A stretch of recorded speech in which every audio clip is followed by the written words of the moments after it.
Ava vadikani,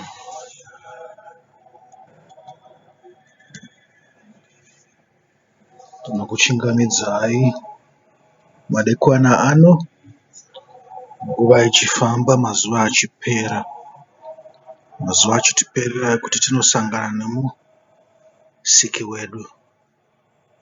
Takafanira kuita zvakanaka, takafanira kuita zvaanoda.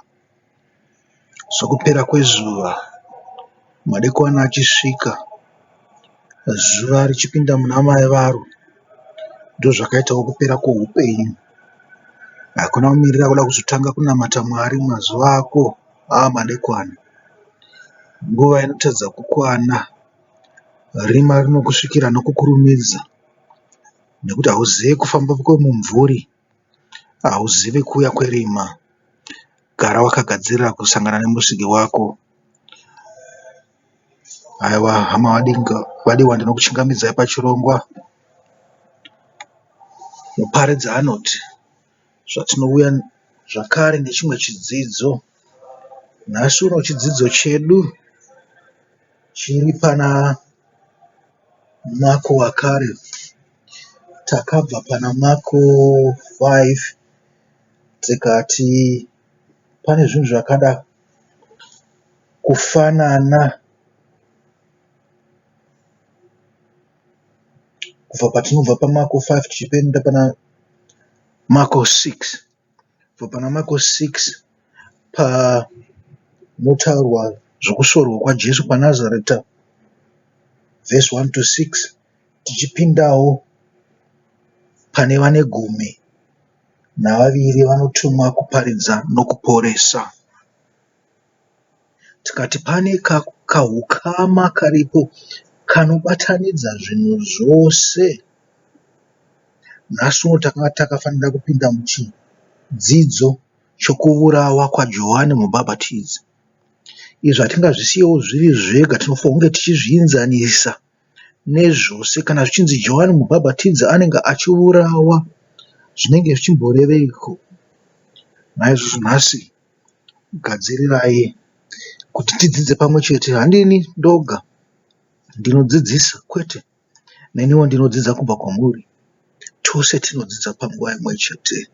Saka Mwari ngaatitungamirire, aropafadze shoko rake richaverengwa, agoropafadza murume ichataura, nenzwi rake agoropafadzawo nenzeve dzichanzwa, kuti dzivhurike nemwoyo yedu ivhurike, imugamuchire. Muzita raBaba nereMwanakomana nemweya anoera. Amen. Amen.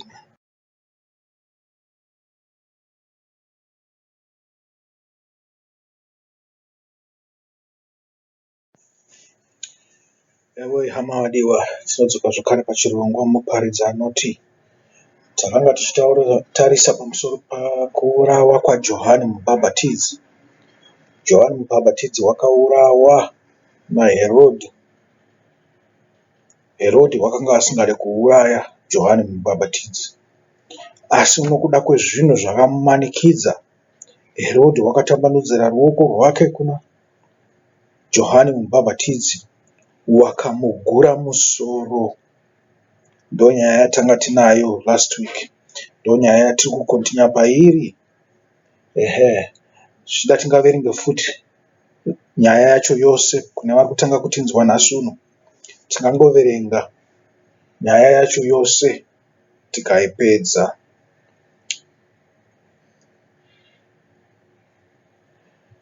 Kuurawa kwaJohane Mubhabhatidzi. Zvino mambo Herodhi wakazvinzwa nokuti zita rake rakanga rakurumbira, akati Johane Mubhabhatidzi wakamuka kuvakafa, saka masimba avo anobata maari. Vamwe vakati ndiEriya, vamwe vakati muprofita wakafanana nomumwe wavaprofita. Asi Herodhi wakati achizvinzwa akati ndiJohane wakamuka, uya wandakagura musoro. Nekuti Herodhi wakanga atuma vanhu vakabata Johane akamusunga mutorongo nokuda kwaHerodhiasi, mukadzi waFiripo munun'una wake, nokuti wakanga amuwana. Nokuti Johane wakapinda ati kuna Herodhi, hauna kutenderwa kuti uve nomukadzi womunun'una wako. Herodhiasi akamuvenga akada kumuuraya, akasagona, nokuti Herodhi wakanga achitya Johane, achiziva kuti munhu wakarurama mutsvene akamuchengeta zvakanaka. Wakati amunzwa akakanganiswa kwazvo akasifara kumunzwa. Asi zuva rakafanira rakati rasvika, Herodhi nezuva rokuberekwa kwake akaitira madzishe ake navakuru vezviuru zvamazana navabati vakuru veGarirea mutambo mukuru. Zvino mwanasikana waHerodhiasi amene wakapinda akatamba akafadza Herodhi navakanga vagere pakudya naye. Mambo akati kumwanasikana, kumbira kwandiri chaunoda ndikupe. Akamupikira achiti, chaunokumbira kwandiri ndichakupa kusvikira pahafu youshe hwangu. Akabuda akati kuna mai vake, ndichakumbireiko? Vakati, musoro waJohani Mubhabhatidzi. Pakarepo akakurumidza kupinda kuna mambo akakumbira achiti, ndinoda kuti mundipe mundiro iko zvino musoro waJohani Mubhabhatidzi. Ipapo mambo akazvidya mwoyo kwazvo, asi wakanga asingari kumurambira nokuda kwokupika kwake, uye nokuda kwavakanga vagere naye pakudya. Pakarepo mambo akatuma murwi akarayira kuti auye nomusoro wake. Akaenda akamugura musoro mutorongo, akauya nomusoro wake mundiro, akaupa musikana. Musikana ndokuupa mai vake. Vadzidzi vake vakati vachizvinzwa, vakauya vakatora mutumbu wake vakauviga mubwe. Amen. Nyaya yemabatiro atakaita vhiki rapera takaibatira pamusoro pemurau. Takati Johani wakauya uchiparidza murau, Kristu wakauya uchiparidza utsvene. Hazvireve kuti utsvene hwakasiyana nemurau, kwete, utsvene hunotobva pamurau. Saka tichiti Holy Spirit inobvawo pamurau. Tikati mukagara muchiverenga mashoko aMwari muchava nemweya mutsvene kana muchiita sezvinotaurwa namashoko aMwari. Zvikanzi naMwari wedu, ndini ndinokuitai kuti muve vatsvene, chengetedzai mai masabata angu. Tikatiwo masabata zvinoreva zvinhu zvakawanda. Zvinoreva zuva iro pacharo, zvinoreva mamwe mazuva akapikwa kunzi munofanirwa kuuya pamberi pangu naJehovha. Zvinorevawo runyararo rwamazuva ose. Zvinorevawo kuchengetedza murayiro yaMwari. Saka Jehovha ndiye unotita vatsvene nekuti iye mutsvene. Ndiye wakatipa shoko iri kuti tive vakarurama. Johani wakauya uchibhabhatidza kururama, Jesu wakauya uchibhabhatidza utsvene. Amen. Takatarira tikambopinda tikandosvika pana vhesi 24 kusvika pakuurawa kwaJohani Mubhabhatidzi. Zvino takazvitarisa futi zvanhasi, tingade kutarisa pekutanga kuti tizive kuti zvingambenge zvichireve chiko.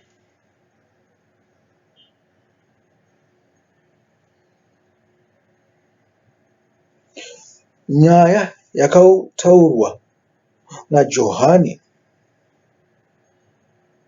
yakakonzera kuti agourawa, zvaimbenge zvichimirireiko? Tikazviisa pazvimiririro tinotobuda neimwe nyaya yakatosiyana neyatakataura nayo svondo rakapera. Tanga tichifanira kungopedzisa mavhesi 24 to 29, asi zvinoda kuti ndimbokudzoserai shure ndogozokuendesai ndozochaikira pane pamwe ndozoenda kumberi kuti munge makagadzirira. Aya mashoko ane hungwaru hwawo hwakasiyana nehwe last week.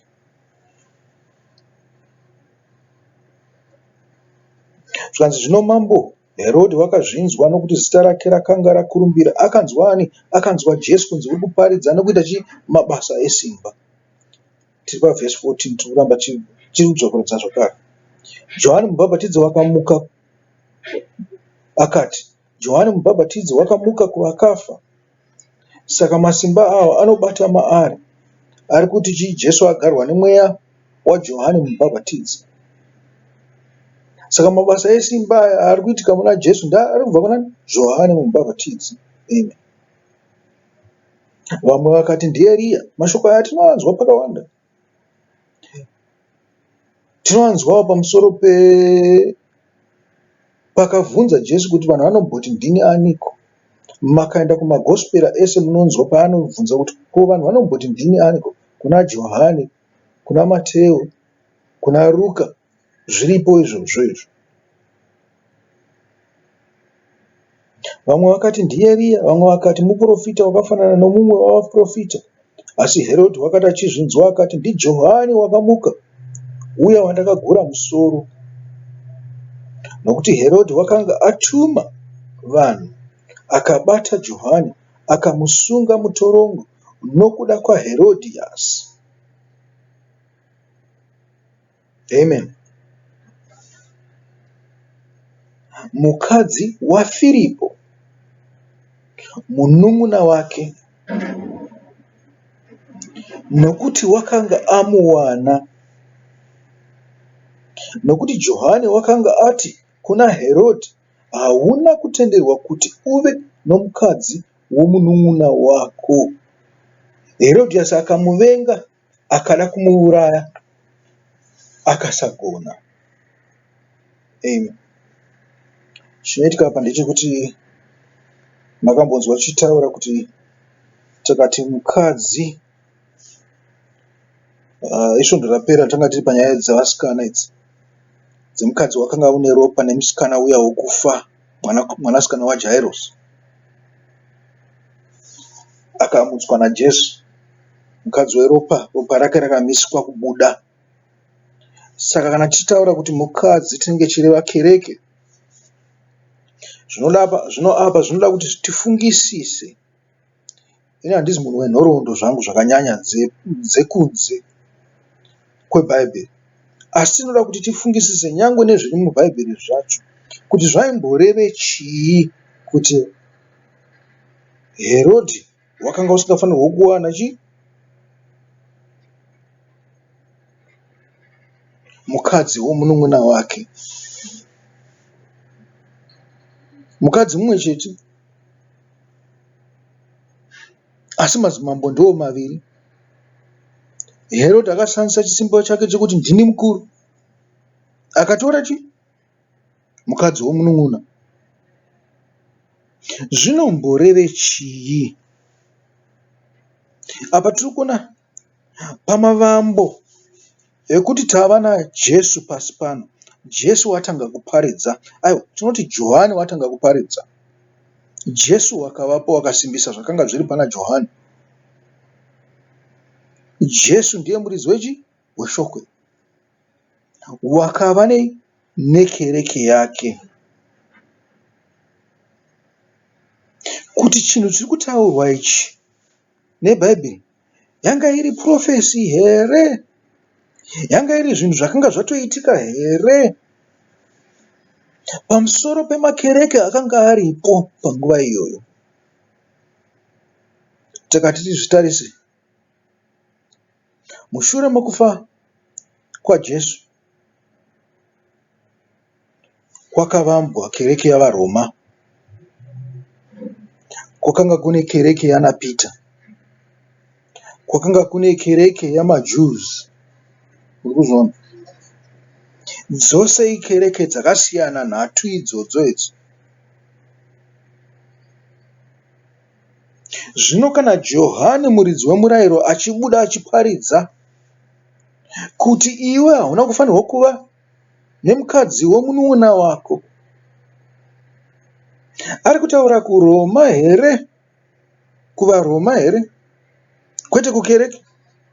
Ari kutaura kuvaRoma here, mukadzi mumwe chete? Kana ari kutaura kumaJews? Kana kuti ari kutaura kukereke yaPita? Urikuzviona?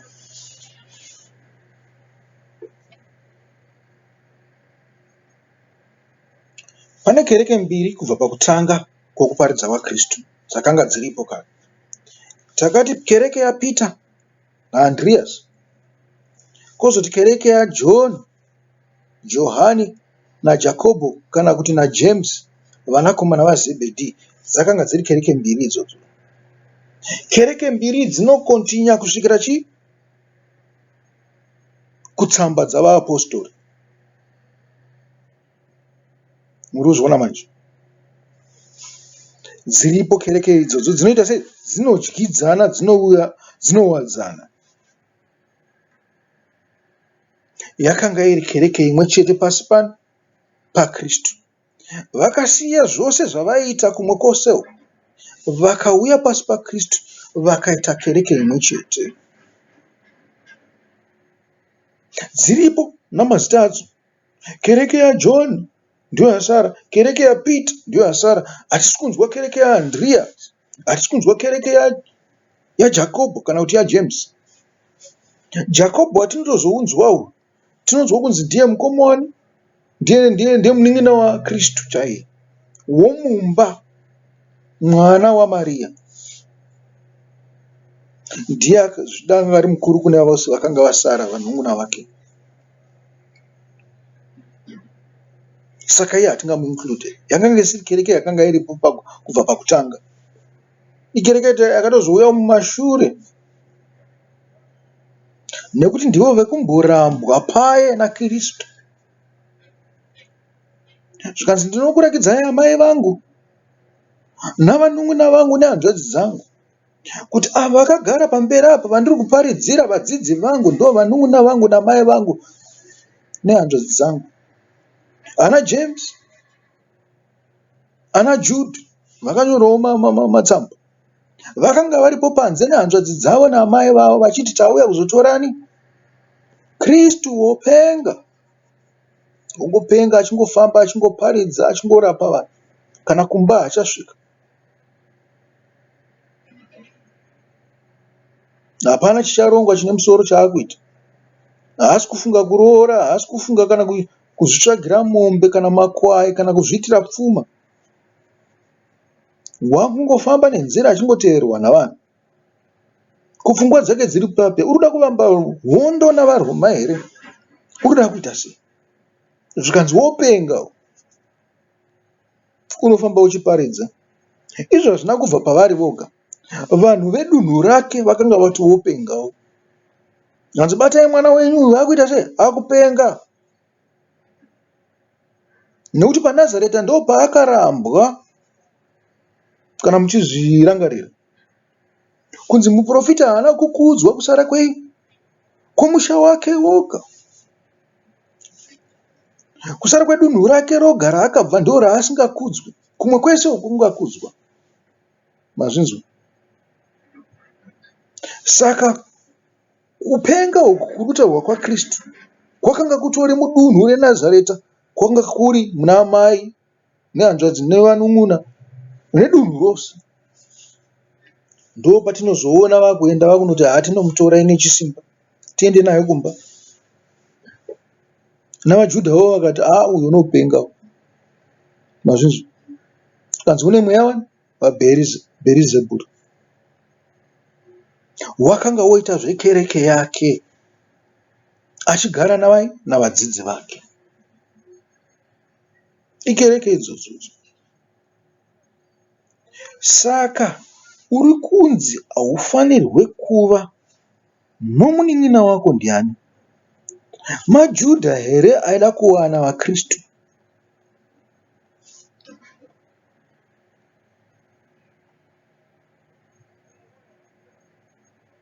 Muri kuzviona kaka?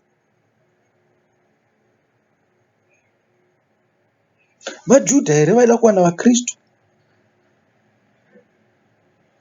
VaRoma here vaida kuwana vaKristu? Zviri kumbofamba sei ipapo? Munofanirwa kudzamisa pfungwa dzenyu mofunga kuti yakanga iri profesi here yezvinhu zvakanga zvichaitika mberi, kana kuti zvakanga zvitori zvinhu zvakanga zvitoitika panguva iyoyo. Chatinoziva isusu ndechekuti vaRoma pachavo vakaedza kuparadza vaKristu. Herodhi pachake wakaedza kuparadza vaKristu. MaJudha pachavo vakaedza kuparadza vaKristu. Kusvikira vatoona kuti havangavakunde, vakati zvitori nani kuti tiwanane nevanhu ava. Muri kupanzwa?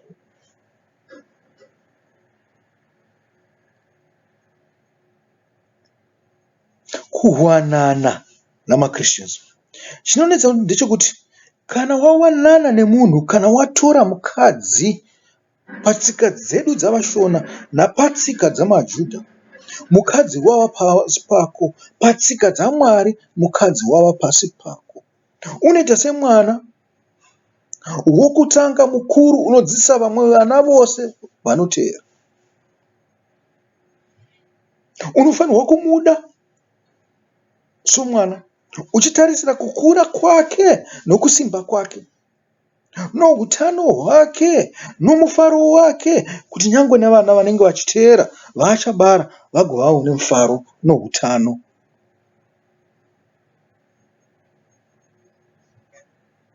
Ndo nhamo iripo apa, ndo nhamo yatinofanirwa kutarisisa. Zvokwadi kereke yamaKristu yakawanikwa navaRoma. Chimwe chinondikonzera kuti ndidaro chikuru ndechekuti tose tinopinda pamasande. Wakanga uri murau wakatangwa navaRoma. Zvandinonzwawo ndezvekuti vaRoma vakabvisa mumwe murau wakanga uripo pamirau yose, murau weSabata. Kwavari vane murau imi mupfumbu yangu.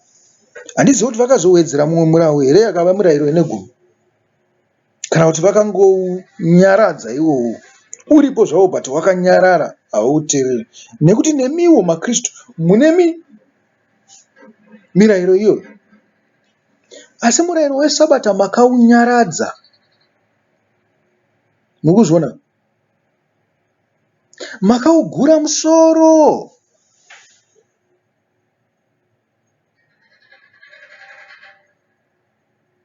Zvikanzi vatevedzeri vaJohane Mubhabhatidzi vakanotora mutumbi vakanouviga musoro pasisina. Muri kuzviona,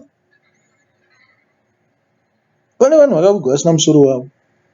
Ishibhosheti wakavigwa asina musoro wake. Wakavigirwa musoro wake, wakavigirwa murinda raAbhineri, mukuru wehondo yaSauro. Pane mumwe munhu futi akavigwa asina musoro, handizivi kuti ndiani. Asi Johane Mubhabhatidzi wakavigwawo usina musoro. Musoro wake wakaenda kupi? Wakanga una Herodias. Muri kuzviona, wakanga una Herodias. Herodias, Herod. Herodias, Herod. Muri kuzvinzwa? Herodias ndimambo.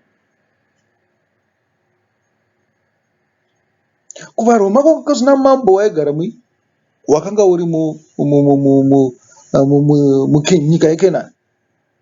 Panga pasina. Pana ivavo vaingorhana vakaita samagavheners naPilate. Mukuona, vaingopuhwawo zvinzvimbo. Kana zvinotonzi nyangwe naHerodhi pachake anga akapuhwawo chinzvimbo. Asi Herodhi chinoita kuti uite mukuru kupfira Pilate ndekuti Herodhi dzinde rake rakabva pamaJews. Muri kuzviona, Herodhi wakanga uri weEdhomu, wakanga uri mwanakomana wani?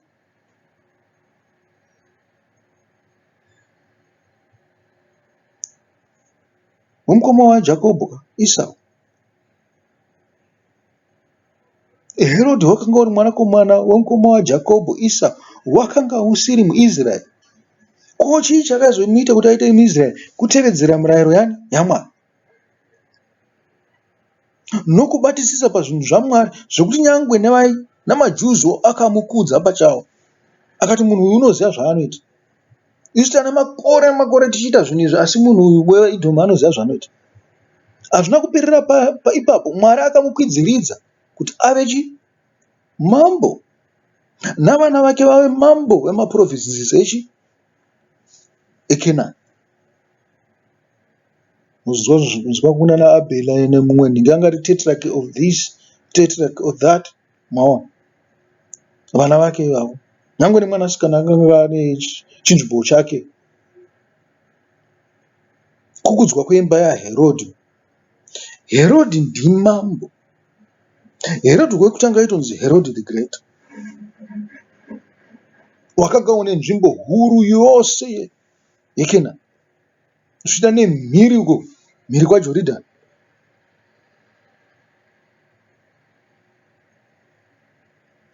Saka Herodhi akabata pamaJuzi. maJuzi anangoperera ipapo, avaedza kunoinfluenza maRomans. maRomans akatozozvipedzera aona kuti iyi nyaya yekuti titedzere maJuzi aite, isusu tinotokwanisa kunge titoni nesimba pamusoro pekereke, panze pekuti tirwisane navo sezviri kutaurwa namaJuzi kunzi tivaparadza. Aiwa, yativawane, yatibatane navo, tive kereke imwe chete, tochinja mimwe mirayiro yacho tichisawo dzedu mirayiro dzavapagani. Ndo pane nyaya yose. Saka zvinhu zviri kuitika munguva yaKristu zviri kuita kunge chiprofesi. Muri kuona kuti kunge zvinhu zvichazoitika. Ndisaka ndanga ndichibvunza kwese kuti ko Johane Mubhabhatidzi anombomirireiko? Mangoti mutumwa chete, zvinonzi mirayiro yaMwari, shoko rakabva kuna Mwari navatumwa. Mirayiro yakapuwa Mozisi yakabva nemutumwa.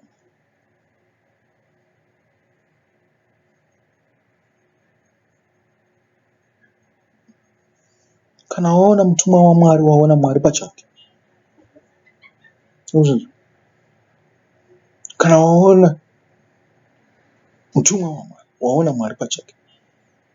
Wakasateerera zvaanotaura, Mwari anokurova sekurova kwokunge zvinonzi wamutuka pamberi pake. Wakatuka mutumwa waMwari, watukana naMwari pachake. Ndo nyaya iripo apo.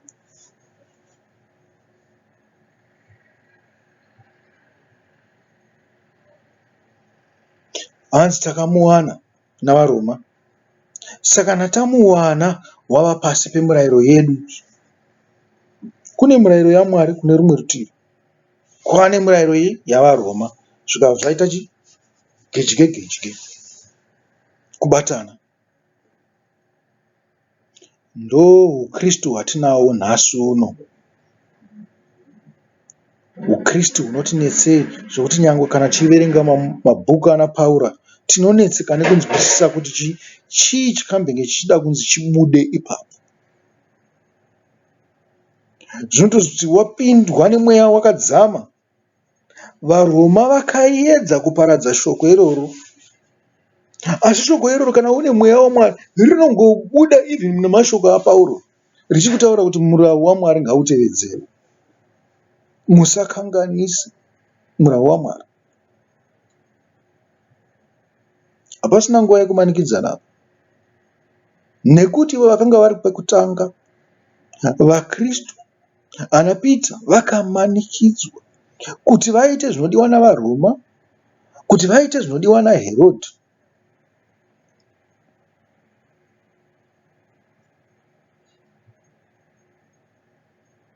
Kereke yakavapo pakati pekuwanana kwavaRoma neKristu nekereke yakanga yafumwa naPita. Yakaramba ichienderera mberi kereke yakafumwa naPita, asi yakasplita. Urikuona, kereke yakabudirira iyi yakaenda neuku kuvaRoma ndo yakanyanya kubudirira. Chavakanga vasingazive ndechekuti vari kuita gwanza nzira yekuti kana kereke yaPita yozouya isave nemadambudziko pakufamba kwayo, inenge ichimboteverera nzira imwe cheteyo yakafamba nekereke yavaRoma. Muri kuzvizwa? Asi inenge yakusimbisisa zvinhu zvaMwari. VaRoma vanenge vakaita vachizvipunza, vachiputsa, vachiisa murayiro yavo, asi kereke yaPita inouya yodzosera zvinhu zvaMwari pakare.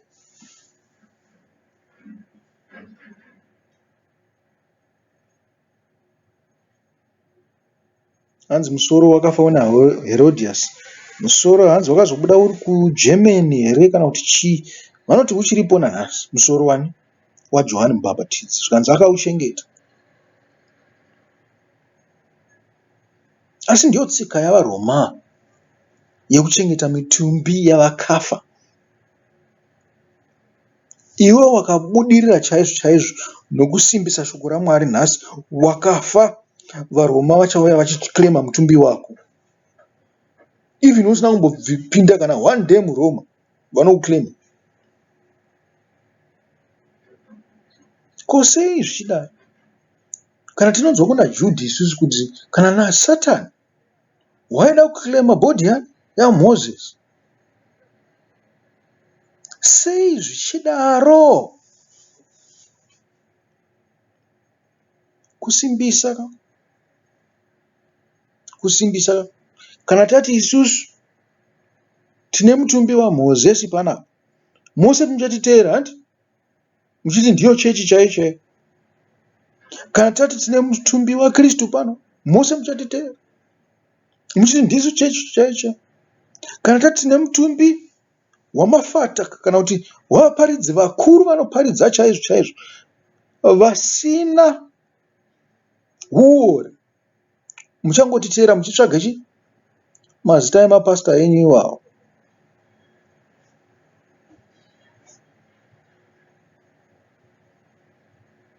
Ndosaka shoko riri mweya.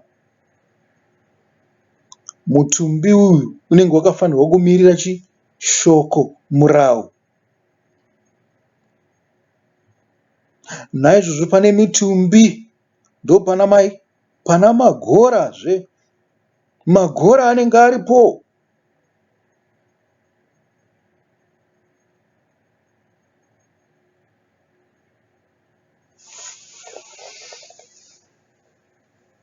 Aiwa, isu tinoti pane mweya ndo patinofanirwa kupoitiva. Mutumbi ndo shoko raMwari, iro rakazara, iro bhaibheri renyu iri rakazara. Makareverenga nyangwe nezvinhu zvamaida kupeyaniswa nazvo navaRoma, zvinopedzisira zvabuda pachena kuti ndezvipi zvamunofanirwa kuita, nokuti mweya uchapindira mweya mutsvene waMwari. Makaziva zvinoda mweya mutsvene waMwari.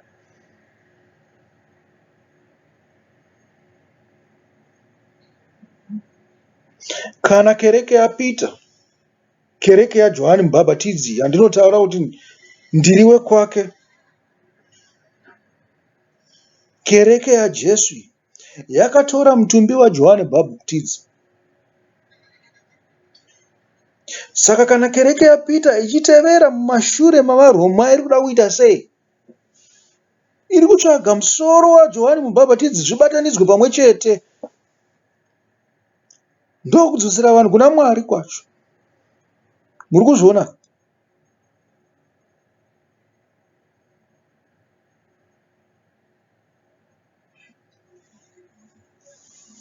Edza tiverenge, tingati tiri kutora zvinhu zvisipo.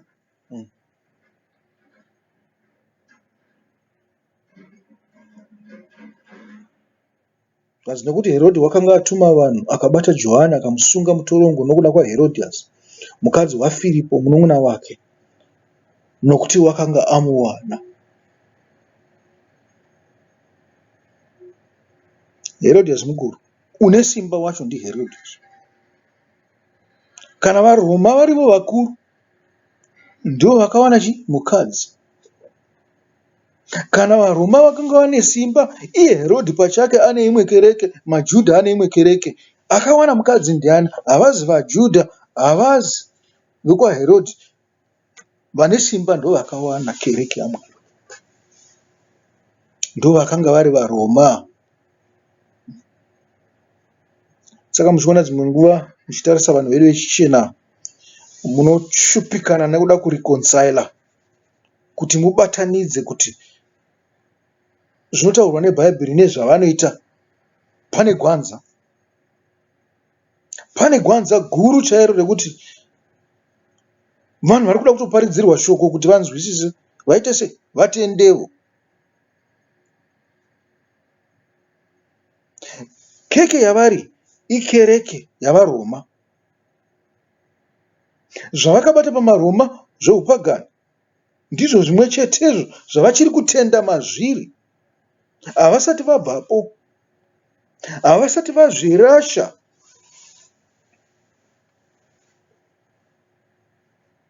Kuri kutsvagwa Israeri yaMwari. Unomboziva chimwe chinji? Israeri zvake hatinyanyonzwa kutenda kwake.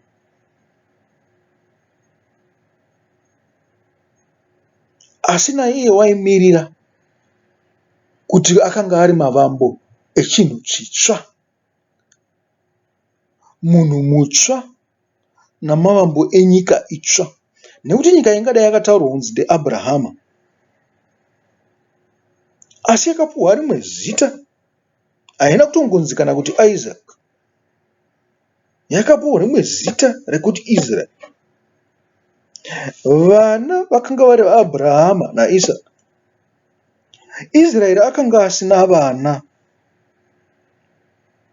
Vana vakanga vari Abhurahama, Isaka naJakobho. Israeri akatozokirema vana ava akati aiwa ndevangu, ndoda kuvapa nzira itsva. Mwari akauya akasokirema vana ivava. Akati ndakanga ndakavimbisa madharari Abhurahama naIsaka kuti ndichavatangira rudzi rwandichaisa muKenani, ruchava pasi pangu, rwandichapa nyika iyoyo, nekuti nyika ine mitemo yangu. Naizvozvo vanenge vachitevedzera mitemo yangu. Vanofanira kunge vachitenda. Ndokutenda kwacho kutedzera mitemo yaMwari. Maona manje, izvozvo hazvina kukwanisika. Mwari wakaedza kuti vangotevera chete, vangoita zvinoda Mwari chete, zvakakundikana. Generation after generation.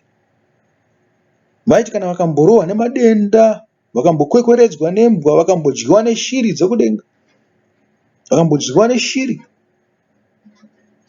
nezvikara, vakamborohwa nemunondo, vombonyengedzera Mwari kuti vanomuda, vochema. Kana wavaponesa, rudzi runenge rwaponeswa rwakangofa chete, vodzokera kuzvinhu zvavo zvamapagani. Zvinonetsa. Naizvozvo zvandinoona zvinofanirwa kuitika pavana ava, vanofanirwa kugara vachirobwa naMwari, rudzi nerudzi, kuti varambe vachitenda, vabve paupagani vauye kuna Mwari. Imimi ndakakuudzai kuti ndimi Israeri itsva yaMwari, kwete imi moga, vatema vose.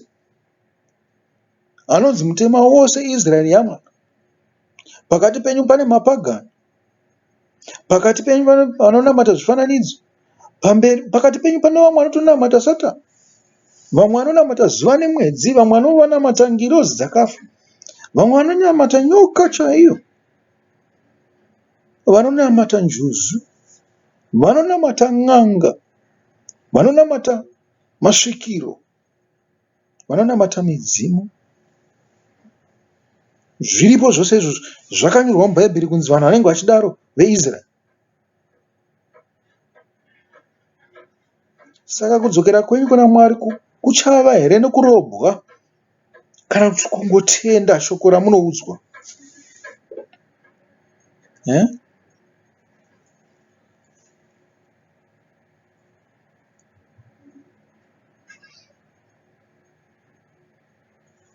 Nekuti Johane wakanga ati kuna Herodhi, hauna kutenderwa kuti uve nemukadzi womunun'una wako Herodhisi, akamuvenga akada kumuuraya akasagona. Nokuti Herodhi wakanga achitya Johane, achiziva kuti munhu wakarurama, mutsvene, akamuchengeta zvakanaka. Okay.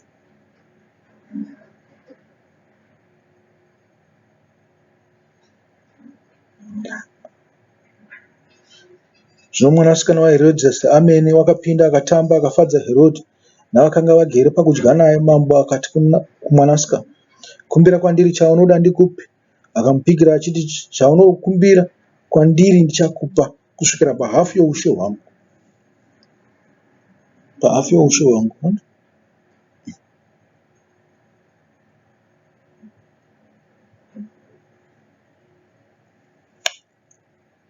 Iyoyo ndingati kutaura kwakadaro kwokuti ndichakupa kusvikira pahafu youshe hwangu hazvina kutanga kubuda pana Herodhi. Tinozvinzwa nyangwe kubva pakutanga uko kunani kuna Atashasta, zvichidawo zvaitombobuda kana kubva kune mamwe madzimambo aJudha naIsraeri navamwe vatongi vakanga varipo. Handizivi kuti zvanga zvine udzamu here pamusoro pekuti vaikwanisa kuvapa hafu, nekuti kana tichizvitaurira mazuva ano, kana iwe une mukadzi, it's obvious kuti mukadzi wako owns half of it. Kana une mukadzi, mukadzi wako owns half of your wealth and you also own half of hers.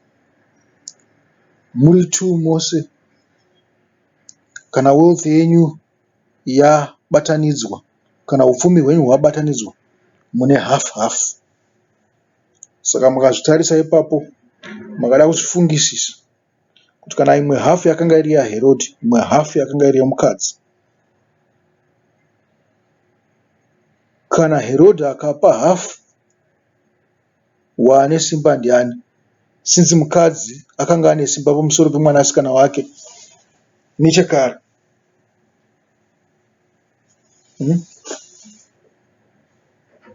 Waane simba mukadzi, waane simba ndiHerodias. Saka makanzwa ndichitaura kare kuti Herodias wakanga unechi? Une simba pamusoro peushe hwaFiripo neushe hwaHerodhi. Wakanga zvanga zvisingaoneke, zvakanga zvisinganzwike. Munotozoenda munhoroondo kuti muzive kuti Herodias anga ari kupi, ndiani, akabva kupi, unoitei.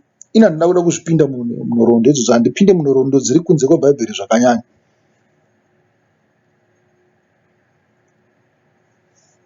Handizvitsvage kuti ndikuudzei izvozvo, asi kana ndoda kuzvitsvagira munozvitsvagira moga, ndokuti munzwisisewo.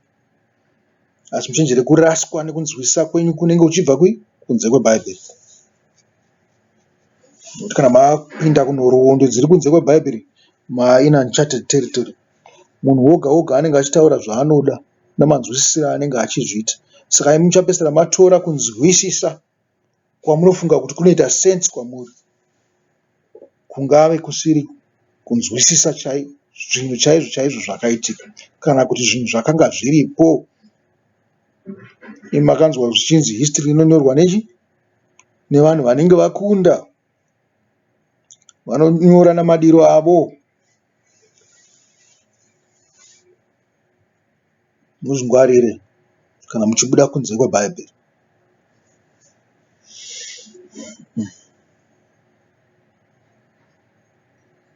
Akabuda akati kuna mai vake, ndichakumbireiko? Vakati, musoro waJohane Mubhabhatidzi. Pakarepo akakurumidza kupinda kuna mambo akakumbira achiti, ndinoda kuti mundipe mundiro iko zvino musoro waJohane Mubhabhatidzi. Ipapo mambo akazvidya mwoyo kwazvo. Johane zvinonzi, ipapo mambo akazvidya mwoyo kwazvo, asi wakanga asingade kumurambira nokuda kwokupika kwake uye nokuda kwavakanga vagere naye pakudya. Herodhi waidisa chii? Kuchengetedza murayiro, nokuti wakanga uri muJudha.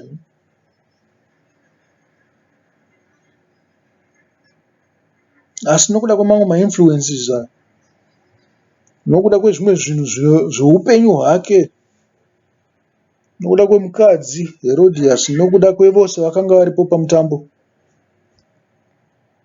wakaita sei? Wakatyora mutemozvo. Akati mutemo waMwari hausina basa.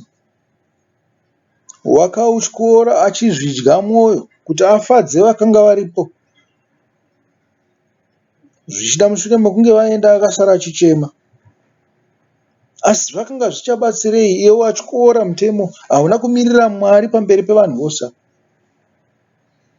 Ungadai wasimudzira zita raMwari. Waramba zvose zvakanga zvitaurwa nemusikana. Musatyora murayiro yaMwari mauni. Muchida kufadza zvinhu zviripo nhasi mangwana zvichafa. Zvinhu zvisina maturo zvingakutadzisei kupinda kudenga.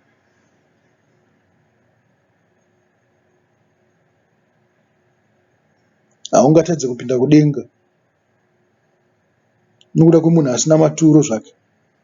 Anofanirwa kunge achitokambirawo, achitoedzawo kuti apinde denga.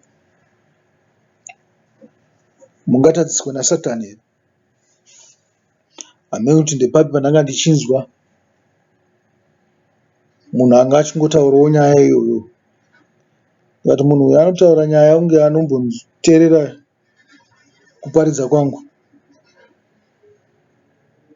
Asi anga achitaura chokwadi. Kuti haungafurirwe nemumwe munhu. Maona? Haungafurirwe nemumwe munhu. Kuti utadze kupinda mudenga. Iwe umiririra pai? Pashoko raMwari. Chii chamunonyanyotyisisa? Nekuti makatadza kumirira Mwari ka, muchangowana zvinhu izvo zvamuri kuda ka, nokuda kwevanhu ivavo, asi muchazviruza zvakare. Muchazove sei pamberi pavanhu ivavo? Satani unenge watorekodha kuti ava vakudze Mwari. Kana vanhu vazhinji vanenge varipo, musafungoti havasi kuziva kuti iwe watadza kukudza Mwari, wakakudza zvinhu zvenyika. Vanenge vachitoziva kuti uyu munhu is corrupt. Wakakudza zvinhu zvenyika ukatadza kukudza munhu waMwari. Wakatadza kukudza zvinhu zvaMwari. Herodhi ndo zvaangaita. Kunyara kwake kwakanga kwava pamusoro pake. Ndichikuendesai paexample yaPita. Pita wakazotambudzika upenyu hwake hwokupedzisira nokuda kwezvaakanga aita zvokuramba Kristu. Elise Herodhi akangofa akaita honye nokuda kwemhosva dzake zhinji. Mwari amuramba. Naona manje. Imimirirai zvinhu zvaMwari.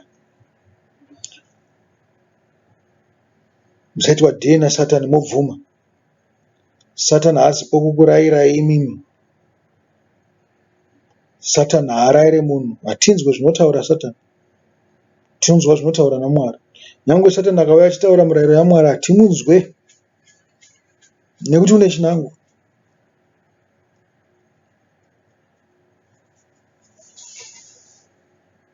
Tinotombomisa kuti aiwa Satani zvauda kuti tisi hazvindi izvezvo. Chatotimirira tatanga tanzwa kuti Mwari anoti chii tozoti chii? Tozotoita izvo zvinenge zvataurwa naMwari. Zvako iwo hatisi kuita.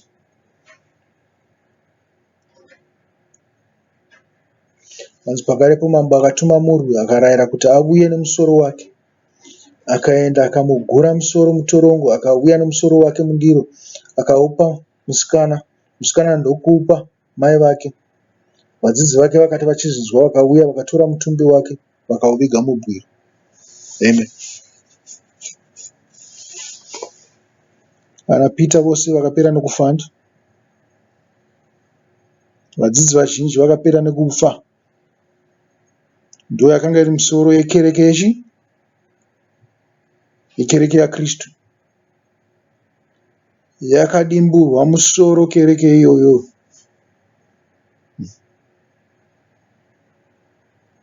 Vatevedzeri vavo vakatora mitumbi vakandoiviga kusvikira kwava nerunyararo. Vakateverera vadzidzi vaye ndivo vakufamba mazuva ano, vachifamba nepose pakatsika navaRoma, vachitsvaga chii? Misoro iye yakadimurwa kuti vabatanidze mutumbi nomuviri. Kereke ikwane. Aiwa hama dzangu, ndinovimba kuti matenda. uyezve mucharamba muchitenda kumurau waMwari, kuti hakuna chimwe chinhu chinoripuresa murau waMwari. Hatityore murau yeMwari tichifunga kuti zvichazotiitira nani. Kwete, tinochengetedza murau yaMwari. Ndizvo zvinotaura kunyangwe naPauro kuti hanzi we uphold the law. Hatiirashe, tinoichengetedza. Ndinokutendai nekuva pamwe neni kwamaita. Mwari akukomborere, Mwari akupe shungu dzekuti murambe muchitsvaga murau wenyu, murau waMwari. Rambai muchitsvaga Mwari, rambai muchitsvaga kuda kumuziva, rambai muchitsvaga kuva noutsvene. Mwari ngaakutungamirire, Mwari ngaakuropafadzei. Jehovha, ropafadzai vanhu venyu nemweya wenyu. Ropafadzai vanhu venyu neshuwiro yokururama. Mwari makanaka, tinokurumbidzai masikati ano. Zita renyu ngarikudzwe, ngarirambe richisimudzirwa nokusingaperi. Muzita raBaba neMwanakomana nomweya anoyera. Chisarai zvakanaka, ndini wenyu muparidzi anoti